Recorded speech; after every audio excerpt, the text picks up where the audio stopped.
Bonjour à vous tous et merci de regarder cette vidéo aujourd'hui aussi du mini-séminaire sur la loi de soleil. Et je vous dis à vous tous, bonne année 2022.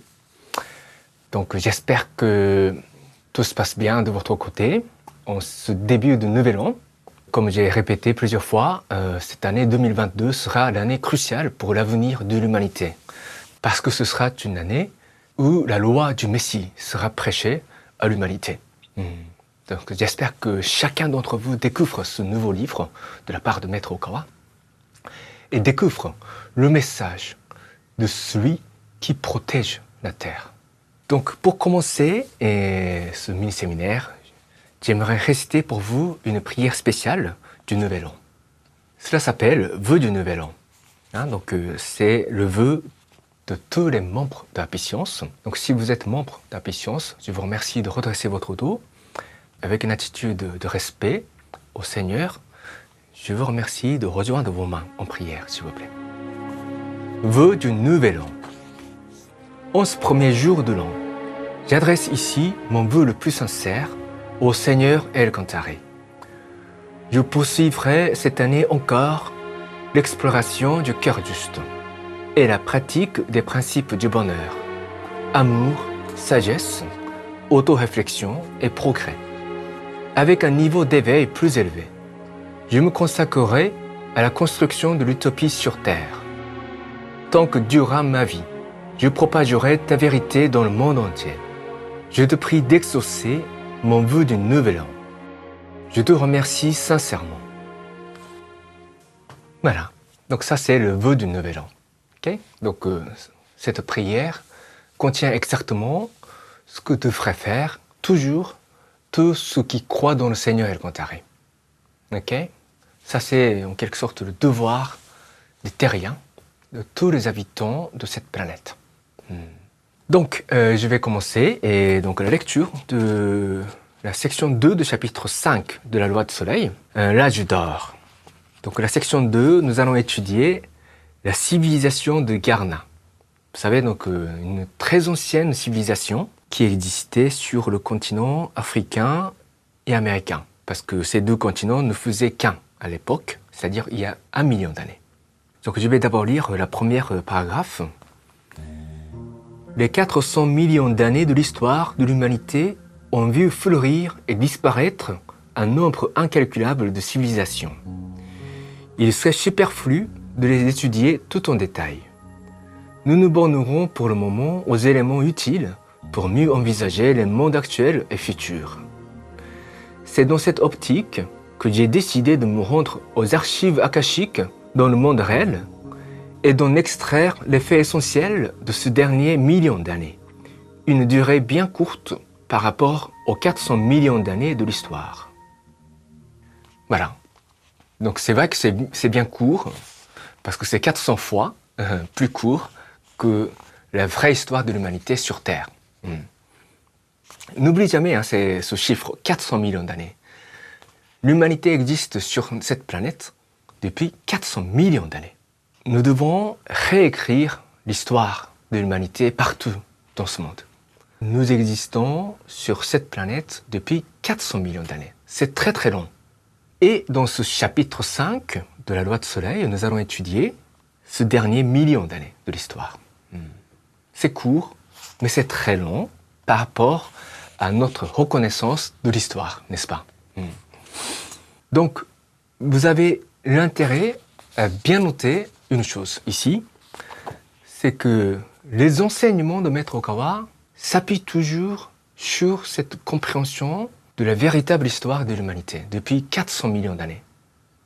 Okay? Même si Maître Okawa vit actuellement en tant qu'être humain, il vit parmi nous. Et c'est vraiment correct de dire ça. Il s'appuie sur des faits contemporains, sur les actualités, et dans la loi de Messie aussi, il dit beaucoup de choses par rapport à ce qui se passe maintenant dans le monde et ce qui se passera dans l'avenir. Mais, comme je l'ai dit, ces paroles sont celles de celui qui protège la Terre depuis au moins 400 millions d'années. C'est ce qu'on voit dans la loi du soleil. Donc ces messages sont très très profonds à cet égard. Et nous avons besoin de prendre le temps de réfléchir sur le vrai sens de chaque mot qu'il prononce dans ses livres. Que ce soit au niveau individuel, c'est-à-dire il enseigne beaucoup de choses pour résoudre nos problèmes personnels, pour parvenir au bonheur individuellement, ou bien sur le plan de l'ensemble de l'humanité, l'histoire et la vision du monde et de l'univers.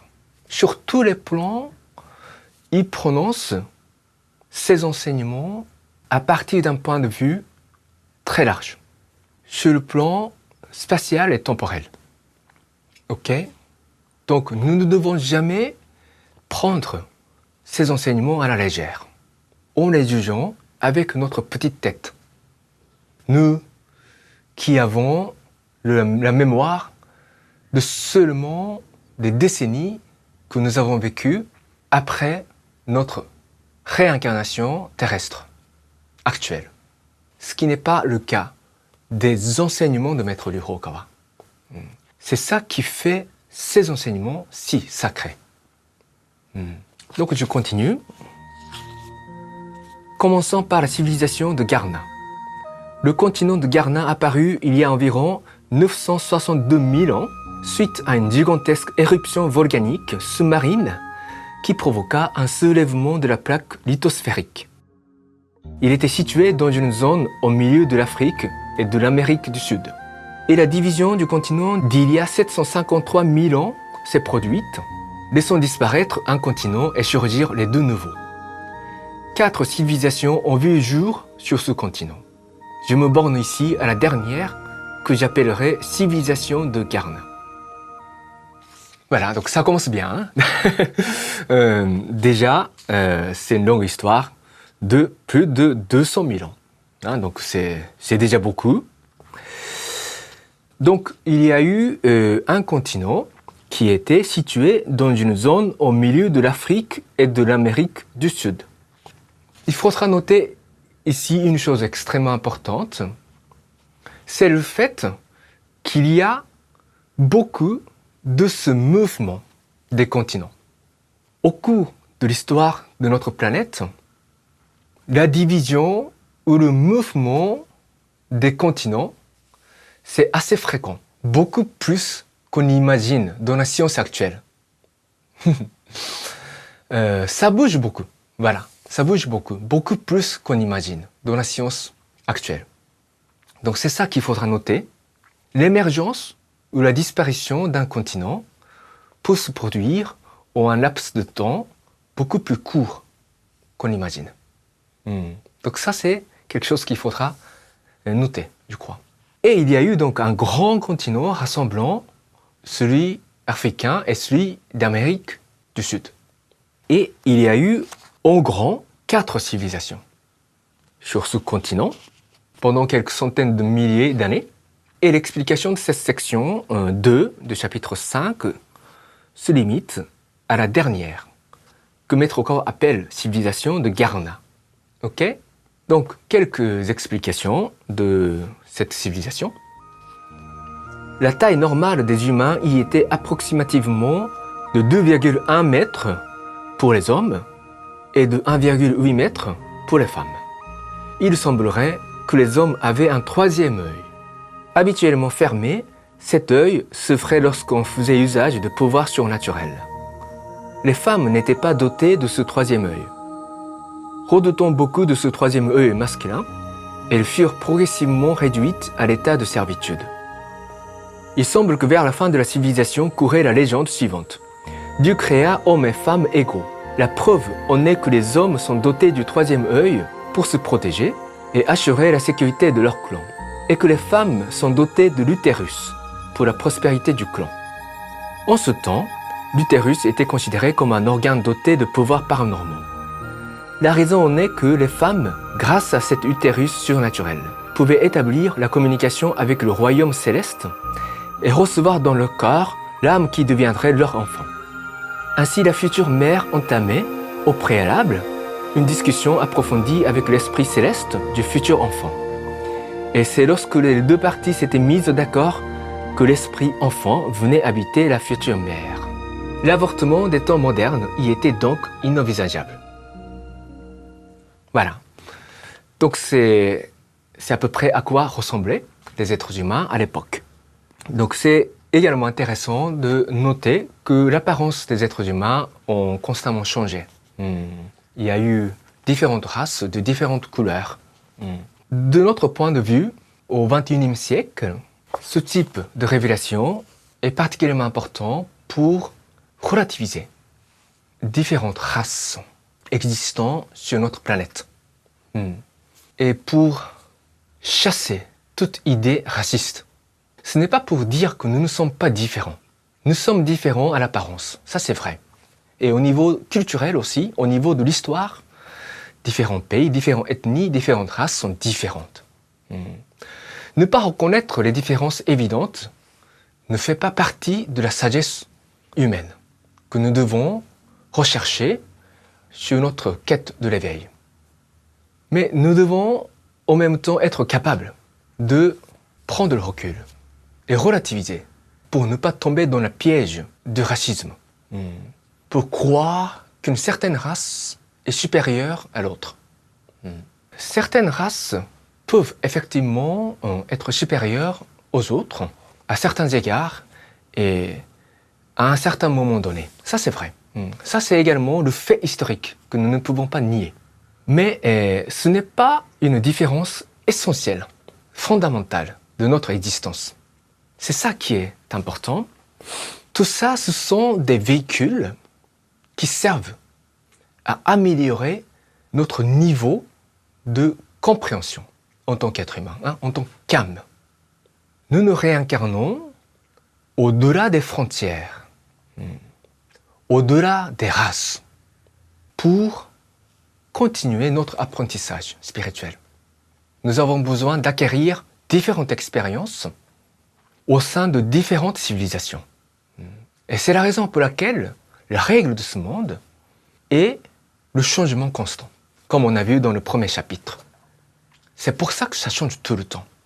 C'est notre Créateur qui veut que les choses changent constamment dans ce monde pour offrir l'opportunité infinie d'apprendre et de progresser et de comprendre tout ce qui existe dans cet univers. Voilà. Maintenant, puisque le Seigneur de la Terre vit parmi nous actuellement, les êtres humains doivent s'unir à nouveau, au-delà des races et des ethnies, tout en respectant la différence et tout en comprenant l'essence des êtres humains, qui sont avant tout les esprits qui n'ont pas de forme, qui n'ont pas d'appartenance ethnique, qui n'ont pas de couleur de peau. Voilà. Donc, en étudiant le chapitre 5, c'est ce genre de choses que nous devons essayer de retenir. Il ne faut pas que vous lisez ce chapitre 5 par une simple curiosité. C'est vrai que c'est intéressant de découvrir ce qu'étaient les êtres humains il y a presque 1 million d'années. C'est très intéressant, mais au-delà de cette curiosité, il faudra que nous retenions combien l'apparence de tout ce qui existe sur cette planète change pour pénétrer l'essence des êtres humains, pour rendre notre existence actuelle meilleure que possible et pour pouvoir réfléchir ce que devrait être ce monde du XXIe siècle et après. Voilà, donc des petits détails. Donc les hommes avaient le 3e œil et les femmes étaient également respectées dans le sens où elles ont l'utérus pour recevoir l'esprit d'un nouvel enfant. Donc vous voyez, vous avez compris que nous sommes des esprits par essence. Donc, porter l'enfant, c'est un acte absolument sacré. Permettre aux esprits de se réincarner sur Terre, c'est vraiment très très sacré. Donc cet aspect devra également nous conduire à réfléchir sur ce que devrait être, par exemple, le système d'avortement. Maître Okawa dit que dans une certaine situation, avortement est la seule option, Donc abolir totalement l'avortement, comme c'était le cas dans les pays, dans beaucoup de pays d'ailleurs, au cours de l'histoire, n'est peut-être pas pertinent à cette époque. Mais Maître Okawa émet une mise en garde profonde avec toutes ces révélations spirituelles de l'esprit humain. C'est un acte sacré. Les êtres humains ne sont pas que des matières. Les enfants ne sont pas des matières. Les enfants ne sont pas des propriétés de leurs parents. Les enfants viennent parce que Dieu autorise les parents de recevoir des enfants. Dieu nous les confie. Donc on reçoit un être humain à part entière, sous forme d'un bébé qu'on est autorisé à éduquer en tant que parent. Et ça, c'est un acte sacré. Donc cette considération doit absolument faire partie de toute discussion sociétale d'aujourd'hui. Ok? Apicience ne veut pas être dogmatique. À cet égard, la discussion est ouverte chez nous. Mais, la discussion sans ce type de fondement spirituel est stérile. Et en réalité a tendance de s'éloigner de plus en plus de la vérité. Et donc, tendent à commettre une grave erreur. Donc il faudra respecter ce que sont les êtres humains tels qu'ils sont conçus par le Créateur. Donc tout ça pour dire que la foi est vraiment essentielle pour la société humaine. La foi. La foi, c'est vraiment le socle le plus fondamental pour qu'une société humaine fonctionne. Après, il y a d'autres aspects, bien sûr, qui entrent en considération, comme la raison, l'intelligence, les connaissances, le savoir-faire ou autre chose. Mais la foi est cruciale. Et le problème majeur de notre monde aujourd'hui, c'est qu'on perd la foi dans tout type de considération sociétale. Et c'est ça qui est grave. Donc c'est pour cela qu'une nouvelle religion, à l'échelle mondiale, doit s'imposer à nouveau à l'humanité pour retrouver ce qu'est la foi originelle, la foi authentique, la foi universelle. Et c'est ça la mission de Apicience. Et vous pouvez comprendre que c'est pour cette raison, dans cette optique, que Maître Okawa ajoute le chapitre 5 dans ce livre fondamental d'Apicience, la loi du soleil. Okay? Et Maître Okawa dit, après la civilisation de Garna, l'humanité dotée d'un troisième œil n'a pas réapparu. Mais le chakra du front dont on parle dans le yoga en est une survivance. Donc, il y a un chakra ici, si vous voulez. Et ça fonctionne ici. Ça fonctionne. Mais maintenant, quand vous voulez émettre une force spirituelle forte pour se protéger, pour créer un écran spirituel autour de soi, il faudra concentrer votre énergie ici et penser que personne ne peut venir m'attaquer. Et on a cette faculté de créer un écran spirituel autour de soi en utilisant cette partie. Par exemple. Voilà. Donc je vais lire le dernier passage de cette section. À cette époque, le cœur ou l'intériorité humaine ne faisait malheureusement pas l'objet d'efforts personnels ou du développement spirituel. Le déploiement des pouvoirs surnaturels occupait le centre de l'intérêt, constituant la principale méthode de tout progrès humain. Voilà. Donc la spécificité de la civilisation Garna, c'était le pouvoir surnaturel. Faire quelque chose qui dépasse nos facultés du corps physique. Mais la recherche de l'éveil intérieur ne faisait pas partie du centre d'intérêt de cette civilisation. Et donc, comme vous pouvez le voir, chaque civilisation présente une certaine caractéristique, ce qui veut dire ses atouts et ses défauts. Donc, je dirais qu'aucune civilisation n'est absolument parfaite. Et c'est bien ainsi. Donc, ça nous permet de développer certaines parties de notre âme dans une certaine civilisation. Et ça donne tout le sens au fait que nous nous réincarnons au-delà des frontières. au-delà des civilisations. Okay? Donc la civilisation de Garna, les gens ne faisaient pas vraiment attention aux valeurs de cœur, de l'esprit. Ou autrement dit, et de la vertu humaine. Ok. Donc je termine les lectures et je vous propose la contemplation de 2 minutes après le récit collectif de la prière à l'esprit gardien et l'esprit guide. Prière à l'esprit gardien et l'esprit guide.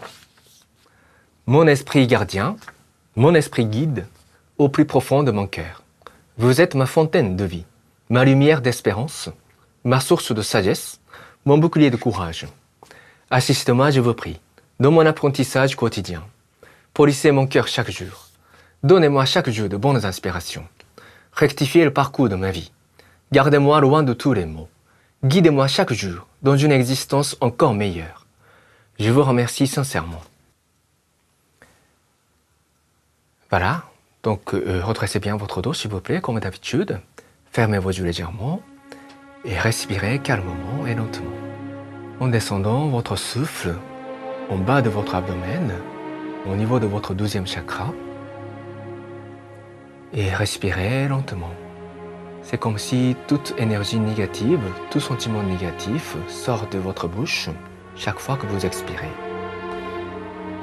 Et imaginez que chaque fois que vous inspirez, toutes les énergies positives de l'univers et la lumière du Seigneur El Cantare pénètrent en vous et remplissent votre âme et votre corps. Et continuez cette respiration calme jusqu'à ce que vous ressentiez que le calme règne dans votre esprit. Maintenant, comme c'est le début du nouvel an, je vous propose de réfléchir sur cette nouvelle année 2022. Quelle sera cette année 2022? Quel est votre objectif? Qu'est-ce que vous allez devoir faire en tant que membre de la Science? Je vous laisse commencer.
Ok, terminez votre contemplation.